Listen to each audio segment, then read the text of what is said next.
When you first sit down to learn an instrument, your brain is hit with a massive wave of demands.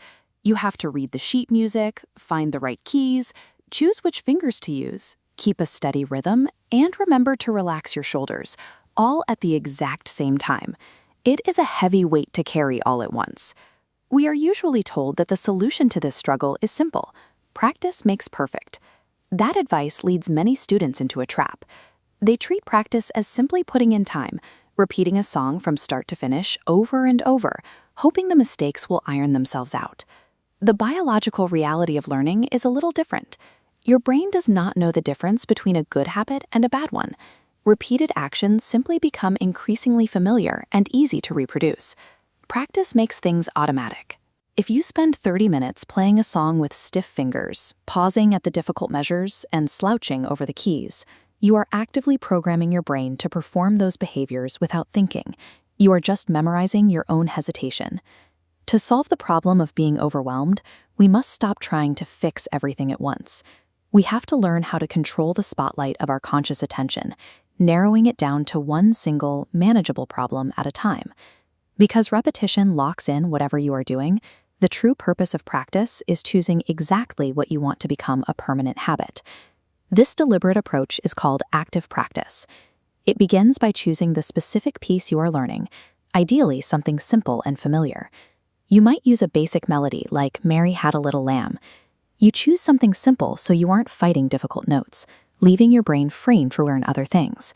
Next, you choose an active focus. This is a single, specific task that receives 100% of your attention. For example, your focus might be keeping your eyes locked on the music without looking down at your hands. This infographic outlines the core method. Pick a song, select a single focus, and repeat it 4 to 7 times. One's easy, switch focuses. During these repetitions, allow for temporary mistakes.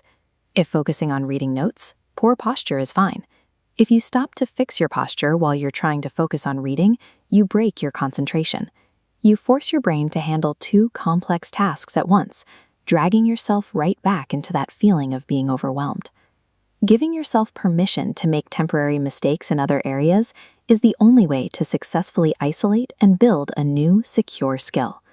This chart shows how your brain responds to a specific focus over time, with effort on the vertical axis and repetitions on the horizontal axis. Notice how effort starts high and drops quickly. If a task feels frustrating, it's a sign that your brain is still building the skill. If it begins to feel mildly boring, it means the skill is becoming automatic. As you can see by the glowing baseline of the chart, that skill is now part of your habit. It runs on its own. Now you shift your spotlight to a new target.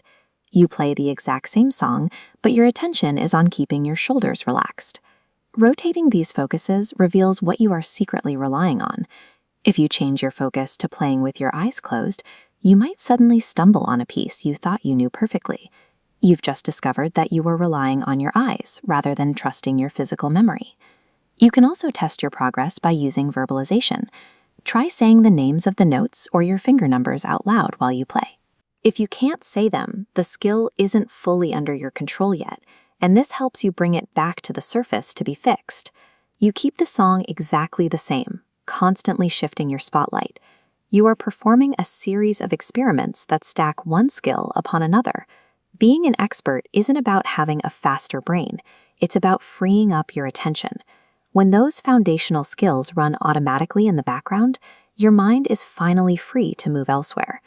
Think about what happens when your brain is no longer stressing over finding middle C, maintaining curved fingers, or keeping a steady rhythm. What do you do with all that extra brain power? You enter performance mode. The tight spotlight of your practice routine widens. Your attention shifts entirely toward the bigger picture, the emotion of the music, and communicating with your audience. You don't have to wait until you are an advanced player to experience this. Because active practice uses simple songs, you can use your attention to practice things like drama and expression from your very first lesson. This is the true payoff. You are able to play fluidly and beautifully, free from the panic of trying to control every physical movement. By learning how to control your attention and rotate your focus, you are building a self-correcting system. you are training yourself to become your own teacher for the rest of your life.